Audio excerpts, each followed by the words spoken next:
All right, I think we're going to get started. Thank you everybody for being here today. How developers can accelerate API security testing and ship secure software faster webinar. It's hosted by Redshield and Appysec. Speed in CI/CD time means seconds or minutes. When fixes and new functionality need to move to production, testing cannot delay progress. However, given the complexity of APIs, the breadth of scenarios to cover, testing speed is more often measured in weeks or months. So what options do developers have to ship secure software faster? Today, speaking to you will be Scott Fletcher. He's the National Director at Redshield Security in Australia. Scott's background includes penetration testing, software development, and security consulting. He has held principal consultant roles in both Australia and New Zealand and worked for a number of enterprise and financial services organizations. Your other speaker today is Dan Barahona, who's VP of Marketing and Business Development.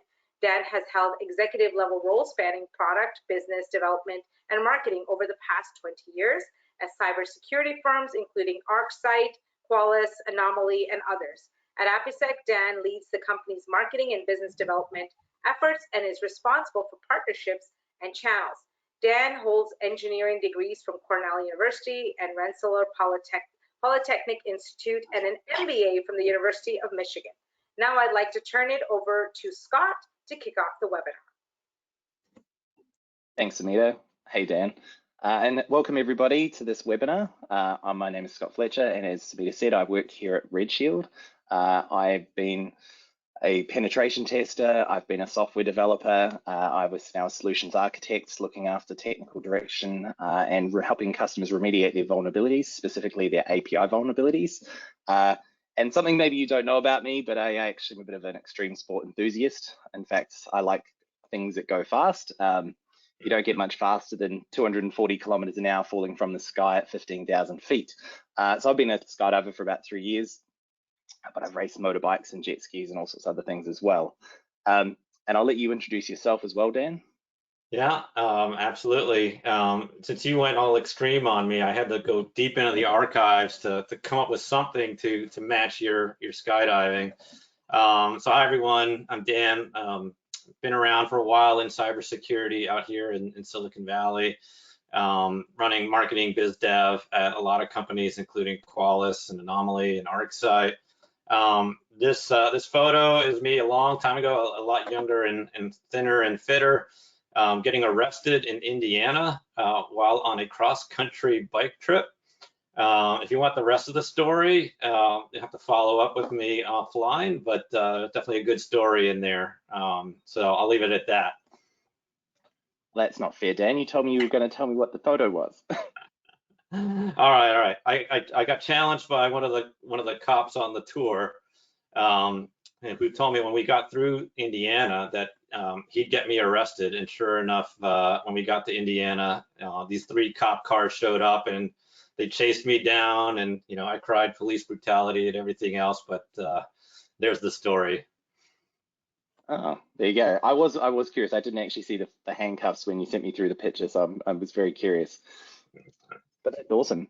Okay, well, enough of that. We'll jump straight in because I know we've got a huge amount to cover, and we actually really wanted to give you guys a demo as well of Appysec and Redshield. So I'm going to do my best at giving you a live demo and hope that it all works. As we all know, demos and live generally don't go well together, but hopefully, if everything lines up, we'll have plenty of time for a demo and all of your questions.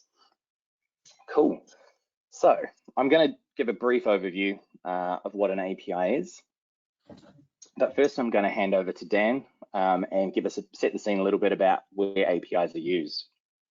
Yeah, absolutely. So APIs are really transformed, how we build, run, operate, deploy applications. Remarkable statistic: 83% now of all internet traffic is actually deemed to be API generated, which is really kind of testament to how widely adopted APIs are, how they power so many different facets of what we do on our devices, on browsers, on our phones and watches and the like. But that, of course, has also led to kind of a serious counter side, which is that hackers have also discovered the potential for a breach through these APIs, and these stats are pretty remarkable in their own right. 90% of the attack surface of web apps is measured as being API based. 90% of the breaches, by 2022, the most frequent attack vector. So, this is pretty serious stuff, and we'll talk about in this session, how that's actually manifesting itself in real life. But it really is quite pervasive. Scott, any additional thoughts from your side? Yeah, from a business adoption point of view, they, like you say, Dan, they have definitely increased massively. And I think a lot of people today they probably don't see that they're all around them, right from the mobile apps on their phones, right through to the Internet of Things. And I know everyone loves the buzzword, but if you've got a smart home or you have smart light bulbs, or my cat and my dog eat out of a Wi-Fi connected pet feeder that I can feed them when I'm not home, and I can tell when they're drinking out of the water bowl and all that kind of stuff. All of that information goes over lightweight APIs, often built overseas at the cheapest way possible, and that introduces a huge number of risks which need to be managed appropriately at all levels. Absolutely. Well, let's take a look at the next slide, if you don't mind. So this kind of reinforces that point, right? Which is that these APIs are kind of that central point through which so many different interfaces and services are now communicating, right? Whether it's web apps or mobile apps, our internal microservices, our containers, and now even through public APIs or externally shared APIs with partners and clients and the like. And so if you think about all those different layers, they're all communicating through a set of APIs. And those APIs are what provide that access to backend data, backend functionality, and the like. And that alone makes them very ripe targets for hackers. To make matters worse, what we find is these APIs are often over-permissioned. We're speaking with a large energy company here in the States, and to my surprise, even though they're a very large, conservative, old company, they have APIs all up and down the stack. And the application security leader said yes, and every time we look under the hood of these APIs, we find they're over-permissioned, right? And that's, to your point, Scott, as in the rush to push out new code, to hit deadlines, to push fixes out, whatever it may be, we find that these APIs are going into production not fully tested, with vulnerabilities. And this last point here, vulnerable to logic flaws. Right, so it's one thing to be vulnerable to a cross-site script or a SQL injection attack or that sort of thing. What we're finding is these APIs have logic flaws, and we'll talk about specific examples, but those logic flaws are perhaps the most damaging. They're hard to find and can give direct access to very vast quantities of sensitive information.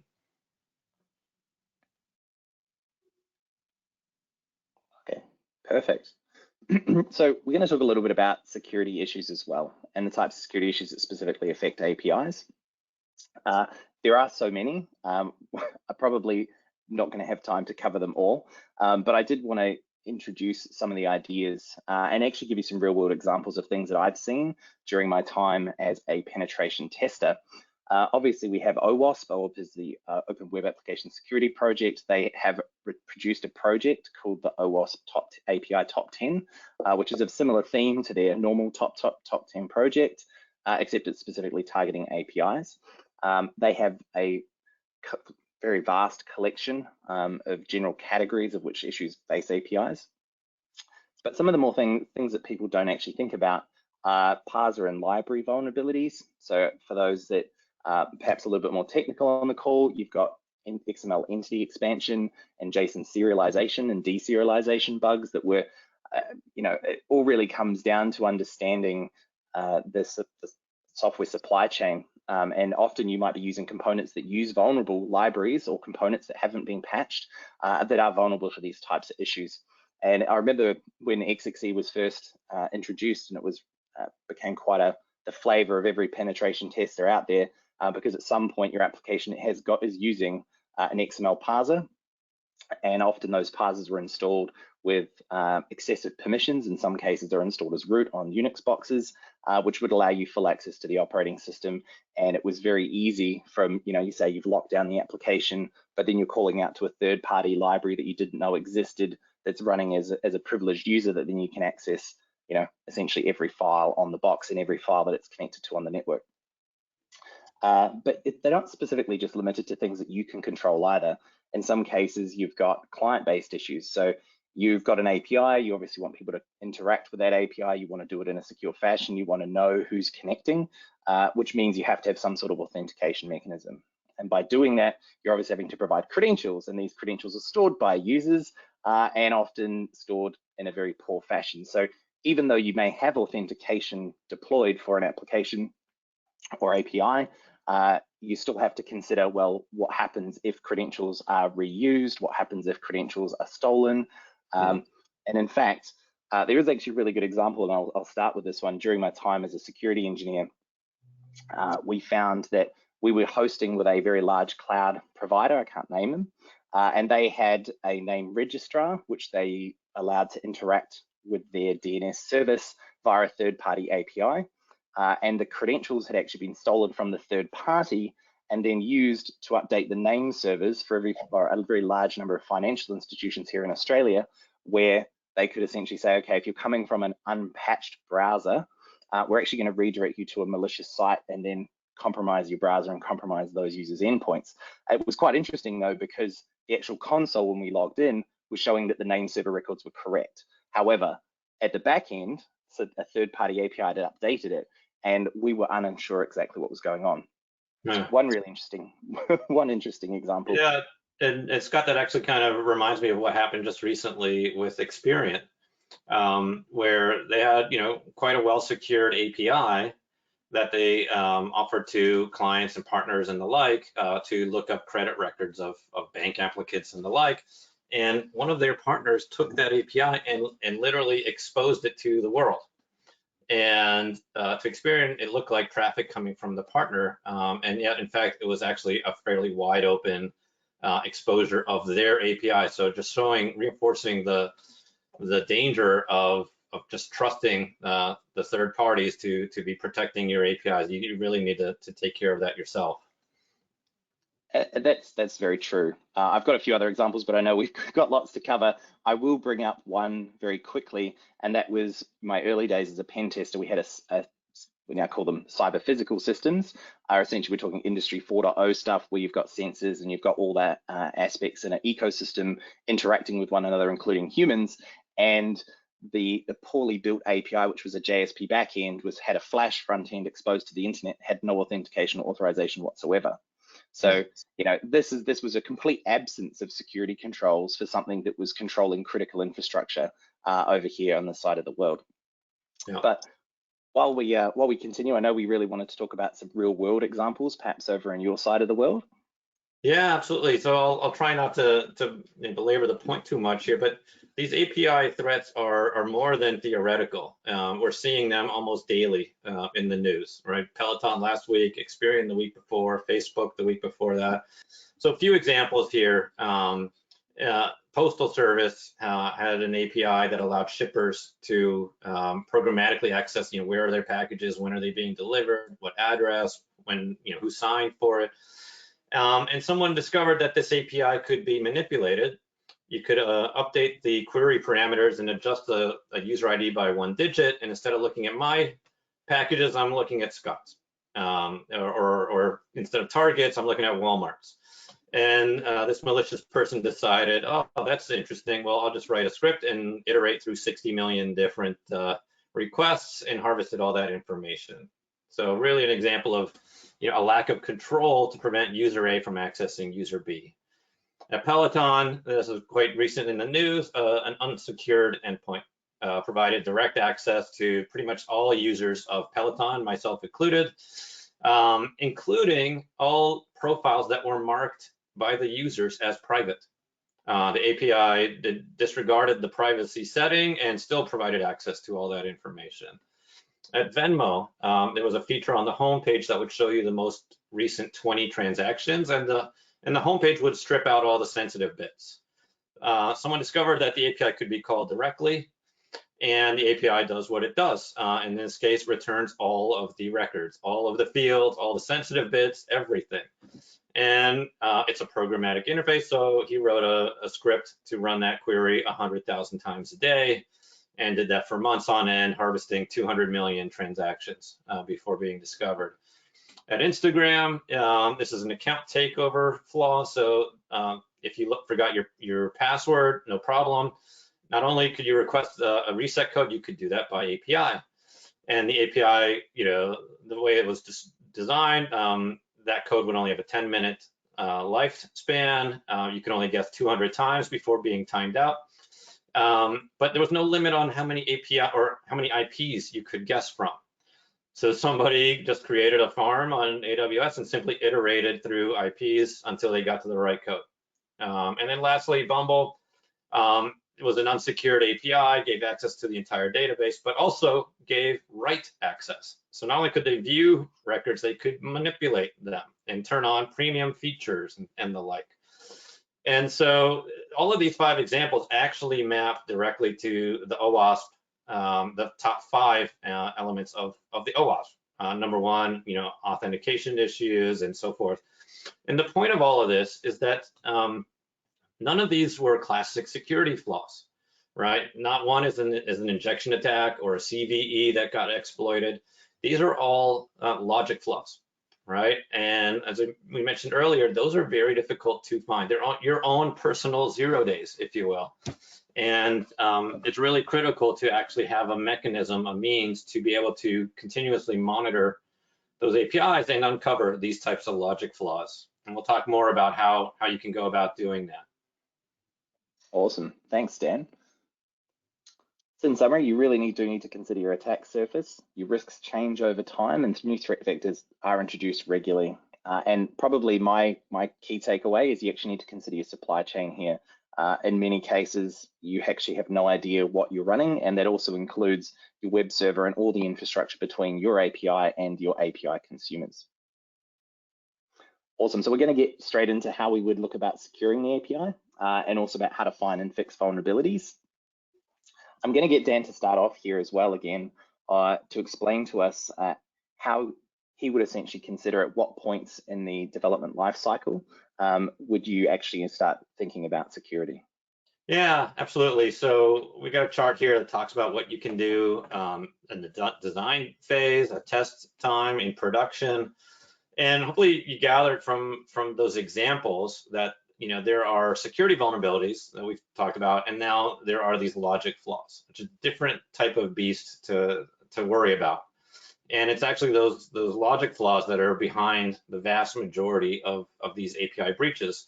So for security vulnerabilities, it's very well mapped out terrain. There's lots of technologies that exist. So for design time, we're talking about static analysis types of solutions that'll analyze your code and look for flaws and vulnerabilities there. Or at test time, dynamic analysis, DAST solutions that can look for injection type of vulnerabilities, cross-site scripting and the like. And in production, web app firewalls, runtime application self-protection, RASP, and so forth. Really, very mature technologies, all very valuable. But when we're looking at logic flaws, there aren't too many options, right? It's hard to find a logic flaw at design time. You really need a fully functional application, right? You need to know how it's configured, how it actually runs in real life. And at runtime, different set of problems, right? You only have limited context about what's happening. A WAF will see a URL, right? Is Dan accessing Dan's data or am I accessing Scott's, right? There's not really a lot of context in that URL to be able to uncover that. And so that leaves you with test time, which is actually a great sort of point in the life cycle. It's left of the production line, right? So we're catching these issues before they get live, right? But unfortunately, the state of the art for the most part is manual, right? It's pen testing and red teams and sitting down and crafting every possible test scenario that one can dream up. And when you look at how complex these APIs are, all the endpoints and all of the different attack vectors, all the different OWASP type of threats, and the fact that there's no UI, there's no standard workflow, it makes it really tricky to actually be able to build all of those different scenarios. And then of course, how do you keep up with DevOps, right? When development is releasing code every week or every day, you can't, delay the push to production because we're waiting on the next pen test. So it's a real challenge on how do you actually, adequately test those APIs prior to them going into production. Yeah, I'd agree with that, Dan. I'd also probably add in here that before you start thinking about a secure API lifecycle, you actually need to think about a secure lifecycle in general for your business, so that you're including all the basics. You've got dev training, education is probably one of the biggest advantages here. So people actually understand what vulnerabilities exist, how things can be exploited, and as we're going to show you shortly, how exactly what happens when some of these things are exploited. You still have to patch regularly. So it's all your common secure SDLC stuff. I think from my experience working as a security engineer in a security team where we had to interact with developers, and some of them, it was very interesting to see, even after training, some of them would have a lot more experience and understanding of the security concepts that we were trying to articulate to them than others. And that definitely came out as part of their development and the code that they would release. So for us, we set up CI/CD pipelines, as you've kind of talked about here, Dan. Obviously, moving everything as far left as possible. I know that everyone just likes to say push everything on the developers. I think that is probably an incorrect assumption. I don't think that you can simply say you're now responsible for security. It's everyone's responsibility, but there are tools and processes to make this actually fun. And yeah, I've worked with a bunch of IAST and RASP tools myself. And yeah, they are fairly effective for the technical vulnerabilities, not so much the logic vulnerabilities. Other things here as well, you actually need to monitor for CVEs. A lot of people expect the vendor to provide you with security updates, but in many cases, they don't even know themselves that a library that they're using is vulnerable. So it really does start with understanding what library, what does your supply chain look like, and monitoring for those. IS tools are really good for that as well, because they can actually see inside the application when they're running and actually can give you an up-to-date version of, here are the libraries you're using, here's the vulnerabilities that they are, and here's the criticality of those as well. I'd also, my other tidbit here as well is to think like a hacker, right? So before or at design time or ideation time, you're thinking about, okay, what data are we going to be providing? How can it potentially be maliciously used? How could it be abused? And actually start building in proactive security controls, which I'm going to talk a little bit more about later. But essentially, you want to think right at the beginning, and that then flows on into requirements as well, which are then built by developers. So as you've mentioned there, you said, Dan, are you accessing my data? Are you accessing your own data? Well, wouldn't it be great to know if the application could proactively say or log an alert when you try and access my data? I don't know many APIs that actually do that, and I've tested plenty in my career, but not many people actually think in the proactive space, and that's something that I would suggest that people consider moving forward. Okay, so in summary, yep, training and education, secure software development lifecycle. Use your test-driven development for your logic and workflows, and we're going to show you how you can do that with Appysec. As I said, think like a hacker, use proactive defenses and log on those defensive triggers.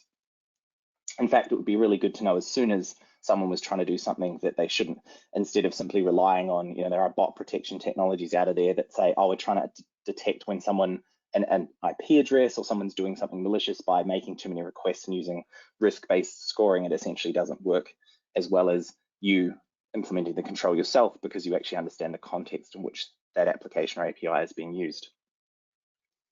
All right, we're going to touch quickly on identifying vulnerabilities, specifically how can we go about finding these issues, where do we need to look, and also then we're starting to move into more into the CI/CD space, where we talk about how do we scale these testing efforts.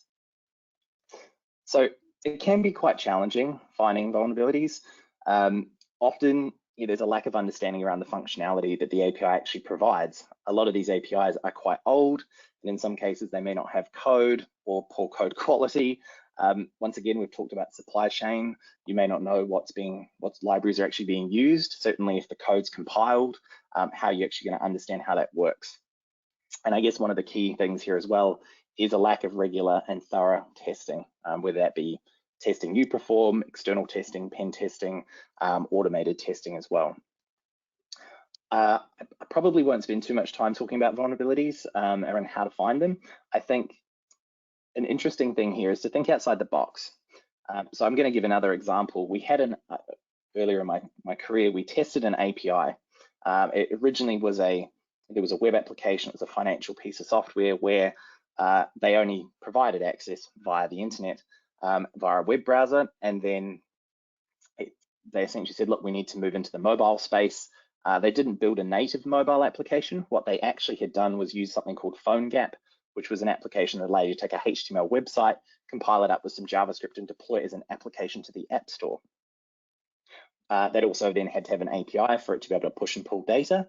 And what we realized is that the website did a really good job of input sanitization. So nullifying cross-site scripting vulnerabilities is an example, whereas the API didn't. And so when you push data to the API, it simply said, okay, cool, because the API itself isn't potentially vulnerable to access, the systems that consume it or that push data are vulnerable.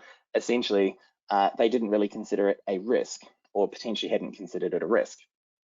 The result, though, is that by pushing cross-site scripting to the API, which would then be benign in the web browser, opening it in this PhoneGap application allowed full access to the data.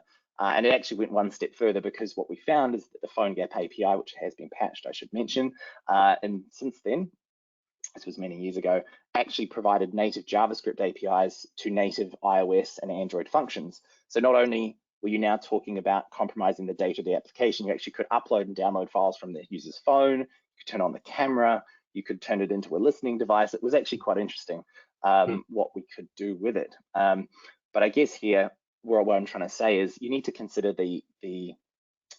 where the data is going, the flow, and where it's going to be used. And also here, as an example, the way that we address this with the customers, we suggested, look, how about you fill your database with cross-site scripting and all your string fields, and then actually browse in the web browser, browse in the app, and actually see where you're not escaping your data correctly, rather than trying to say, okay, we need to get a pen test to find all the instances, which it won't, or scanning probably likely won't either, actually taking a slightly different approach to things. Yeah, so I guess do you have anything else to add there, Dan? Yeah, I mean, that's a great example, right? And your comment about like think outside the box. I mean, I think with APIs, it's actually even more tricky, right? Because there's not even a UI to sort of frame, what are we trying to accomplish and what is the functionality here, right? These are literally just function calls to be, interacted with from the command line or through some sort of automation and integration. So makes it really tricky to dream up all of those different types of scenarios and how the API could possibly be used or misused. And so, we really are just strong believers in testing and trying to really pressure test your API in every possible way, right? To take every endpoint that your API offers and, to sort of push on it, with a OAuth #1 type of attack, and then push on it with an OAuth 2 attack, and iterate through every permutation that you've got, because that's what hackers are doing, right? There's a great quote from a friend, Corey Ball, who's got a book on hacking APIs. He's a pen tester by day, and he's like, if you don't test your API, then some hacker will do it for you. And that's exactly the point.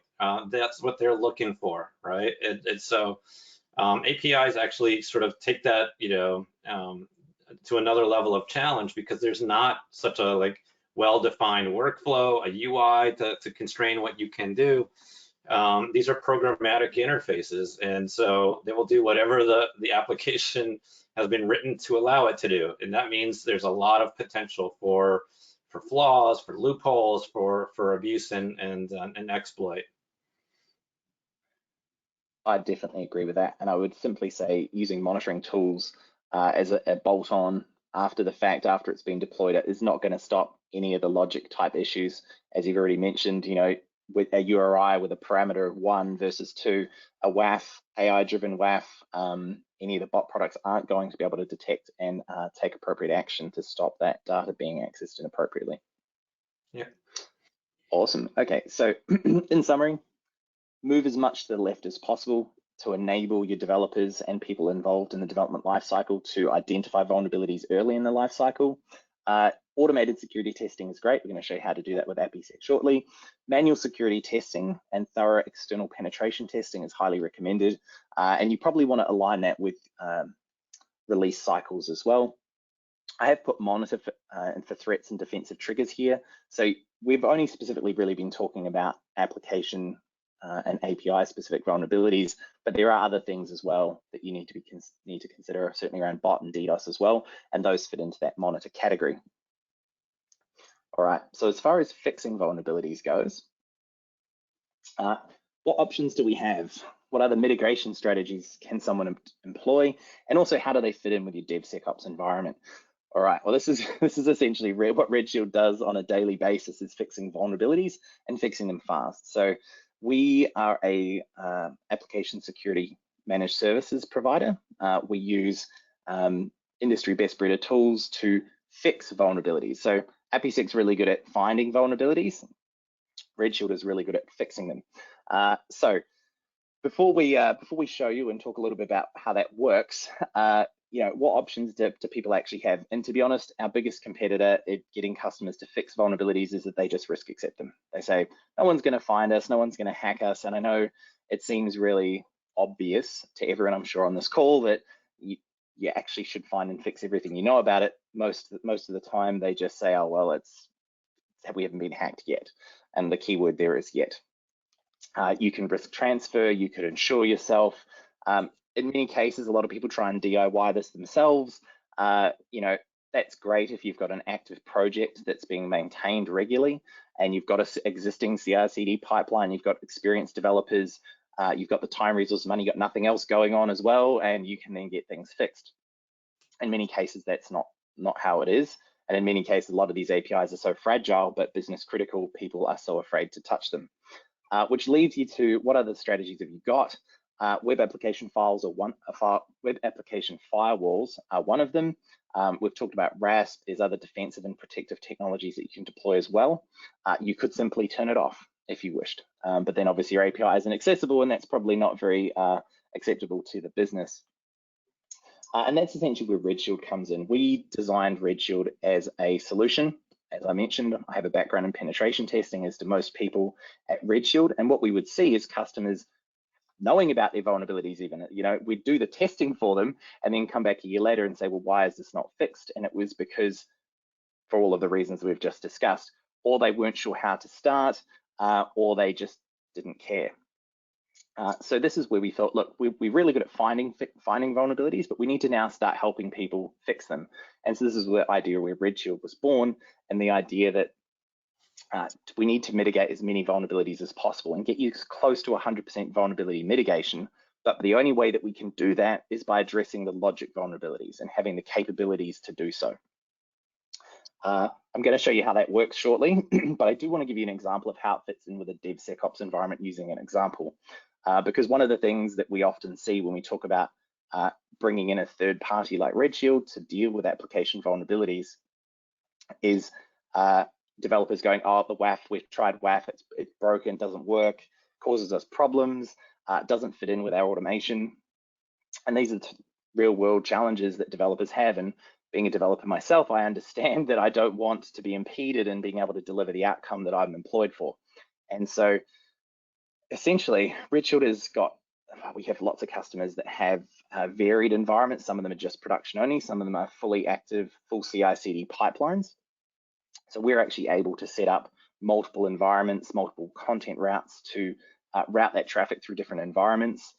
We've got the ability to do dynamic DNS. So if you have infrastructure as code and deployment as code, for example, then you can automate essentially, we've spun up a new Elastic workload in AWS or Azure, for example, and we now need to route traffic from Redshield to a different third party, but we don't want to have to interact with a managed service provider to do that. We have capabilities to do that as well. So in your own time, at your leisure, you can spin up environments. You can essentially route traffic as you'd like. And that essentially means that you can test your application and test all your releases to ensure that if we were, for example, fixing some findings for you around logic flaws or maybe it's more technical vulnerability, that you can ensure that when you release subsequent changes to that code or an environment, that you're actually not going to be impacting your users. Cool. Do you have anything else to add in there, Dan? Scott, actually, it's a great commentary, and the fixing vulnerabilities, like you said, what Appysec does is it's a scanner, it's a tester of your APIs. We uncover all kinds of security flaws, logic flaws, and the like. And what's nice is we can find them in a pre-production environment, so they don't ever make it live. But fixing the vulnerabilities typically involves going back to engineering, to development, providing the JIRA tickets, the details, and so forth, and someone writing code to add a control or some sort of logic to fix the flaw. What I found really amazing when I learned about Redshield was that you could actually apply controls in flight, right? So if you don't have to take the API offline, you can actually put in a control that will look for those types of flaws as they are happening and block and prevent and add that shielding layer. Frankly, Scott, it sounded too good to be true. And then you guys showed me the demo. And I think we're going to just see it here today that just showed, here's what it looks like without Redshield type of controls, and you can see all the vulnerabilities, and here's what it looks like when you turn on Redshield. So maybe that's a good segue. It's definitely a perfect segue, which is actually my next slide, which is see it in action. So I will quickly jump to the demo. Can everybody see? Yep. Okay, perfect. All right. So we have a demo site for obviously demonstrating how Redshield works. This is a vulnerable web application that we have hosted in AWS. Obviously, you can see our vulnerable site is not secure as well, which is it's actually supposed to be like that, just in case anyone's wondering. But we're actually only going to focus today on the API section within the application. There are a bunch of other web application vulnerabilities in this demo, but we're actually going to stick with these ones today. All right, we've got multiple versions of this. I'm going to have to do it relatively quick because I still want to get a chance to answer all your questions. So we have a standard API. This is just a search API. It's the same API that runs on our home page here with a search box. I can enter a search term here. I want to search for everything with the letter A in it. It returns me some responses, which is great. If I chuck the single quote in there, for those of you that don't know what I'm doing, this is essentially a SQL injection. It's not essentially a SQL injection executable, but you'll see here there's nothing with a quote. Okay, let's try that with a command ghost or 1 = 1, and we'll send that one as well. We're now going to see here it's actually going to return all results. So it's searching for everything in the database with a search term ends in ghost or everything else. And so this essentially, this logical operator is saying return me every result in the database, which is not great. We have some others as well here. For example, we can send, nothing back for that one. This is why live demos are always interesting. What I'm going to show you now, so we have a vulnerable API that we can obviously SQL inject. We do have another part of the API here as well, which is around the XML, where I talked about entity expansion. So if I send this request, it's going to give me a response, say parcel 1, 2, 3, 4, 5 is status shipped. We'll try lols. So this is the entity expansion bug that I was talking about.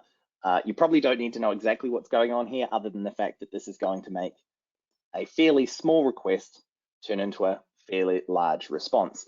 And so we talked about DOS as one of those things. This is an application vulnerability that can actually result in a DOS, because my very small payload, it's a bit like a DNS amplification attack, very small payload can result in a very large response by the server and fill the outbound pipe. Let's try another one here as well. So this is essentially, as I mentioned, XML parsers can run as privileged users or privileged accounts within systems, and that's exactly what we've set up here to replicate it. And what we've done is we're actually going to look at the etc password file on this box. And as you can see, I've referenced it here. I'm saying this entity is actually referenced down here. And what happens is when the XML parser reads this entity as a parameter, it goes and looks for the entity at the top, and it says, oh, it's actually a system file. But that could be a API itself. It could be an internal file that's running on a file share, and it reads the file and puts the file in the response. And in fact, the advanced version of this attack is that you can actually use it to exfiltrate data as well. So you can actually get it to send files off-site, so it doesn't actually come back to you in the response, which is also very interesting. So broken APIs, some fairly straightforward vulnerabilities, but we wanted to keep it relatively simple for the purpose of this demo, and now I'm going to bring you to Appysec. We have set up secure and insecure versions of these sites. And to be honest, I met Dan a couple of weeks ago, and the guy, I said, hey, show me about how Appysec works. And he took me through a demo of this site, and I absolutely love how it works. I'm not giving you a shameless plug here, Dan. I actually do really love it. I'd never seen Appysec before. I spent about 3 hours on a Saturday having a bit of a play around with it, getting this working. And it was relatively straightforward. In fact, I had spent more time trying to work out how to use Postman and Swagger because we don't have those files for our API definitions to import into here. So if I look at my insecure API, I essentially import the API. I'm not going to take you through the setup, but essentially what you can see here, and maybe Dan, you might feel free to jump in if I click on endpoints real quick. Looks like it's a very lightweight API. That's what we're looking for in terms of an input. You know, what endpoints, what methods are supported. This is obviously quite a lightweight API. Typically, we would see dozens or hundreds of endpoints here, and you can pop back out to the prior screen. And then the other thing I would show is the categories, the green brain there. Yeah. And maybe hit tiles view if you don't mind on the left, sort of middle. Yeah, there you go. And this gives you an idea of like what it means to do comprehensive test coverage, right? So like authentication exploits and unsecured endpoints and incremental IDs, and you see that these are the types of tests that you need to be thinking about if you're going to address the OWASP top 10, right? And so if you pop back out, what we're doing is we're looking at your endpoints, analyzing your API, and then applying those categories to generate, in this case, 13 playbooks. It's a very small API, right? But that's actually, and you can see the actual, attacks, but the platform has auto-created all of these tests. You didn't have to sit down and write a single one of these, if I'm not mistaken. No, I didn't. And to be honest, coming from a pen testing background and testing plenty of APIs, this is probably the coolest thing I've seen in the sense that I'm not having to sit down and go through burp and recording them and then manipulating all the parameters individually. That actually was quite a lengthy procedure. To actually know that a lot of this stuff is covered off from a testing point of view means that I can then concentrate on the really exotic stuff that automated testing may not find. And so that is great from my point of view. Awesome. So let's look at the results. Yeah, so we'll look at the open vulnerabilities. So the scan of this last ran 14 hours ago, and it says it's failing, and that's exactly what it should do. I click this one. To scroll down. Oh, I already am on the page. There we go. Yeah. So here are the vulnerabilities. Do you want to walk us through these? Yeah, so you'll notice that every vulnerability that we find, we're mapping which endpoint, the second column that failed. We map it to an OWASP category, what type of attack it was, in this case, a cross-site scripting, as well as calculate a CVSS and severity score. So we know what type of test is failing, what type of data might be getting exposed. So those risk scores are actually incredibly accurate. And if you see a critical or a high severity vulnerability here, it's probably something serious that you need to take action against.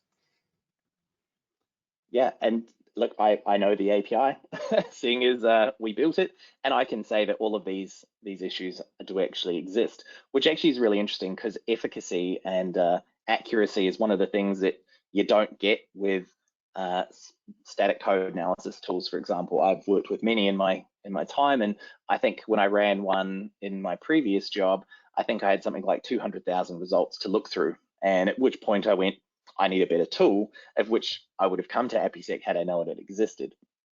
So a really interesting thing here. I also love the bug bounty savings. For me, that I think is quite interesting in the estimated fix time, because that's something that we excel at, right? We accelerate the resolution of these vulnerabilities from days, weeks.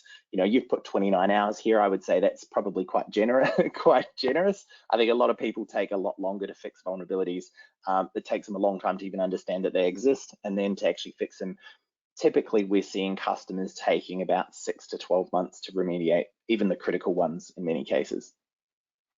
And so with that in mind, I would like to show our secure version of the site. So it looks very similar. For those that you can spot, there's a little Redshield here. It's also behind HTTPS. And if I try and perform the same attacks as I did in the previous, so I should still run the A search, that's cool. If I now try my SQL injection attack here. Sorry, just clicked the wrong button. We're going to see a response that says something bad happened, which is what we expect.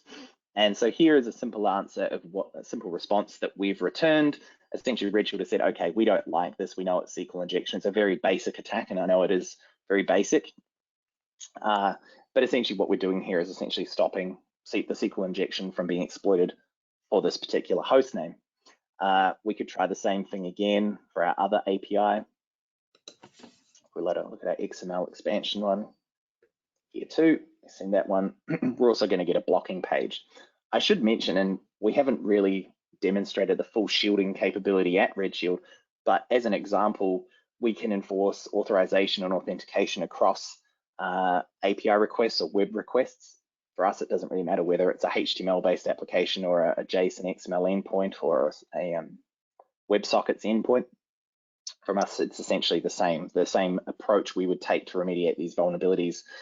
In fact, we have a customer here based in Melbourne that had purchased another company, so they acquired another financial services business, and it turned out that their application driven by an API, it's a Java application, not that I'm trying to pick on Java here, but it had been built in such a way that it meant once you had an account, you could access, modify everything, including administrator passwords. And the time wasn't 29 hours there, it was more along the lines of 12 months, and we're not even sure how the application works because we've acquired this company. And so it took us about 2 weeks. We spent a lot of time with their analysts.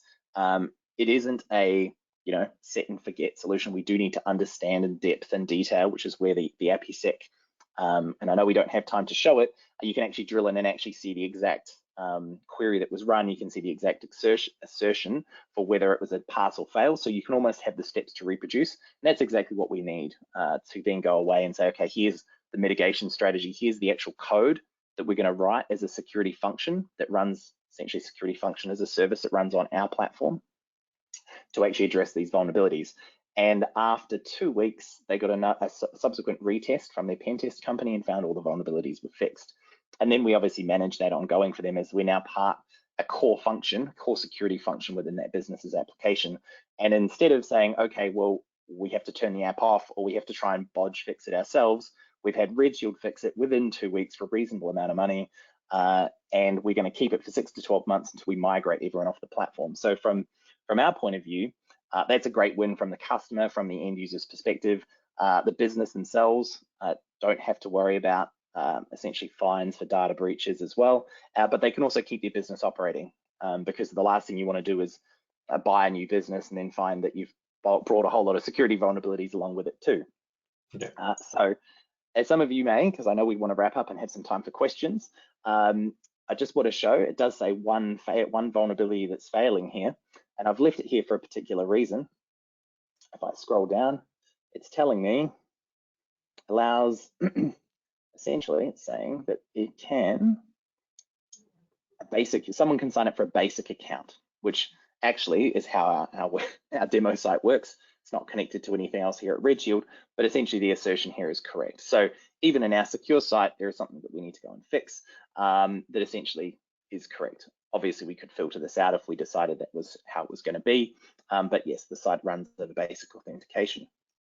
But as you can see, if we jump back to the dashboard here, all the other vulnerabilities do not exist. which is great.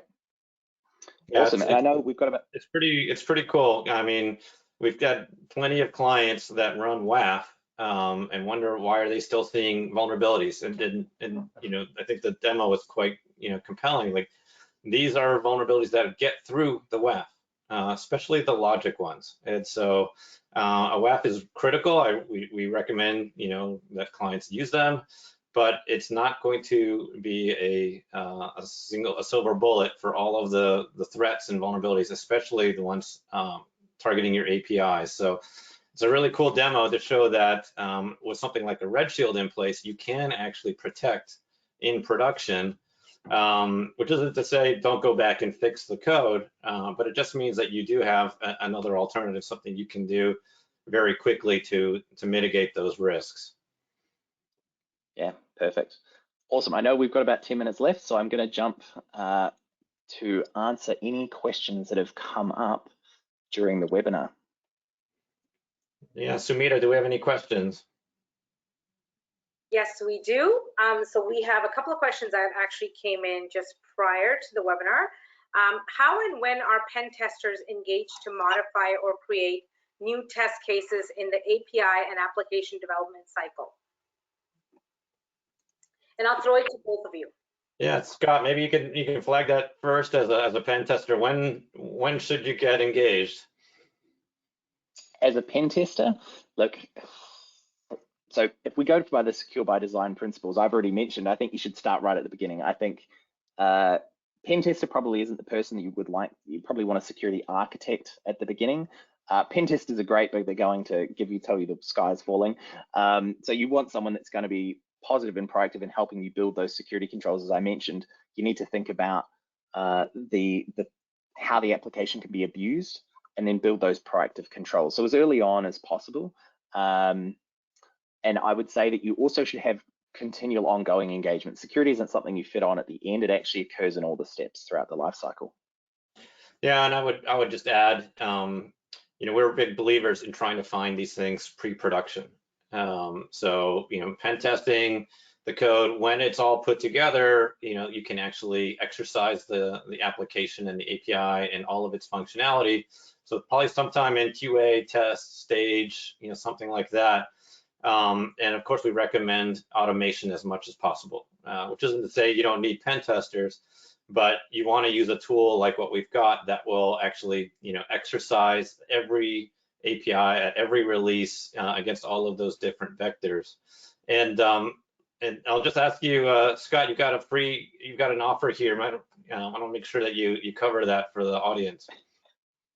Excellent. Yeah, so look, we, in conjunction with Appysec, have an offer for everybody that's listening today. We are more than happy to run an Appysec and Redshield trial. So if you have APIs, maybe you haven't tested them, maybe you have, maybe you want to compare how your testing compares with Appysec and Redshield, you can go to our landing page at redshield.co/appy-sec-bundle and actually sign up. And we will be in touch to arrange both a setup of both Appysec and Redshield.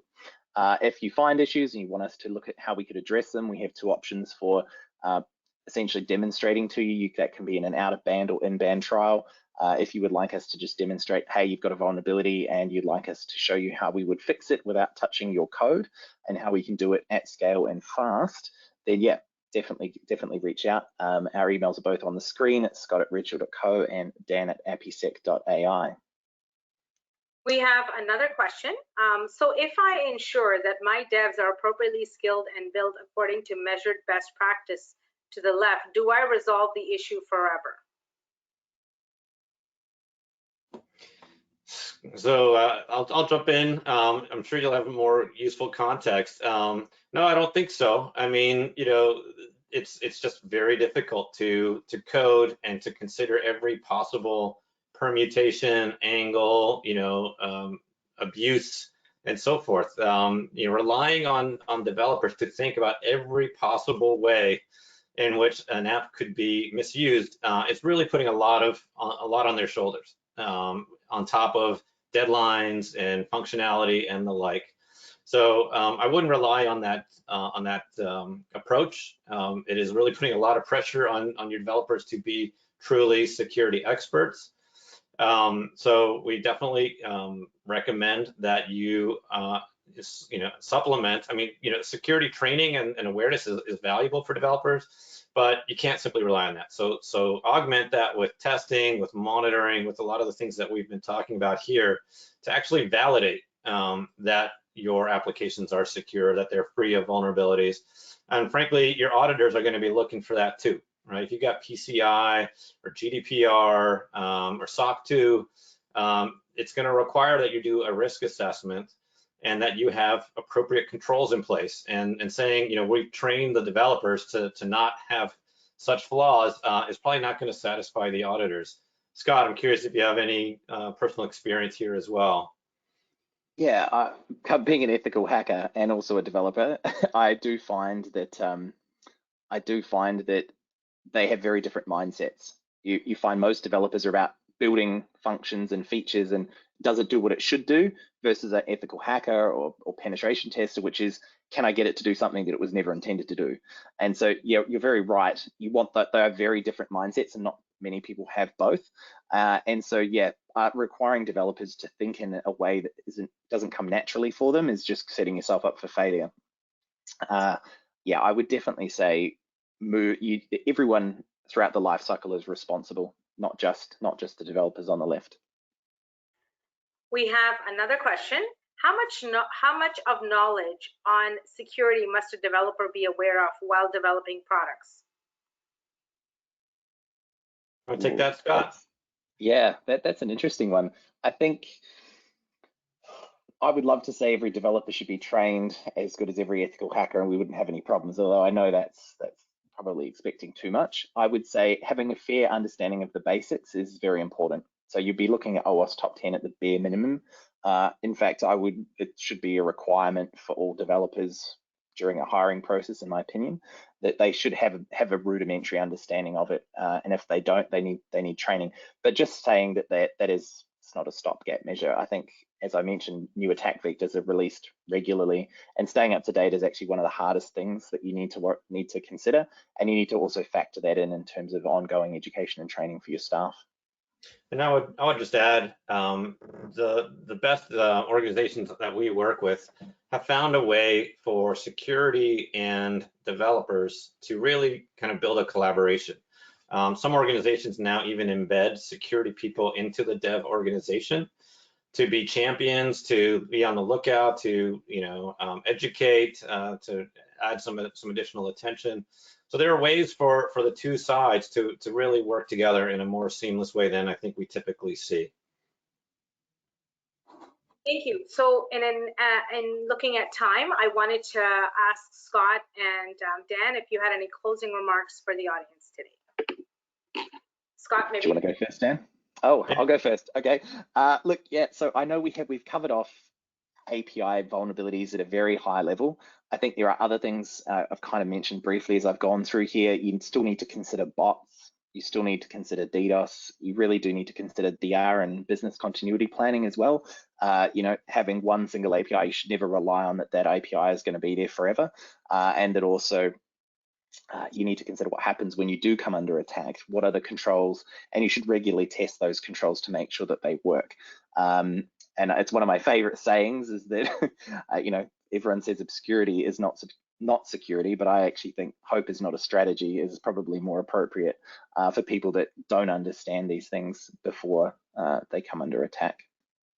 Yeah, my 2 cents here, and first of all, Scott, it's been great to host this with you. I'm hoping folks are sort of aware, that APIs and security really are serious. It's a new frontier of cybersecurity threat, and this new frontier introduces new sets of challenges. The old ways of securing web apps and mobile apps and the like don't simply translate into APIs. So there's a new class of threats, these logic flaws that can be your own personal vulnerabilities. You really need to look at how you can find those, how you can uncover them, how you can fix them, because that's exactly what hackers are looking for. And hopefully you gathered from those real world examples, this is not theoretical, right? And the fact that APIs are programmatic, and in many cases, we're actually publishing the roadmap to these APIs on our websites, providing the necessary documentation to our clients and partners and legitimate users that are also being read by our adversaries. It's really critical that we find ways to actually monitor, test, uncover these flaws, especially if we can do that before they ever make it into production. I definitely agree with that. Thank you, Scott. Thank you, Dan. On behalf of Redshield and Appysec, we want to thank you all for being here today with us. The recording of this session will be available for all of you. We will be sending that out to you. And don't forget to take advantage of the bundle. Reach out to us, reach out to Scott, reach out to Dan. And if you have any other questions also, you can reach out to them directly. Thank you so much for being here today. And thank you to Dan and Scott. Take care. Brilliant.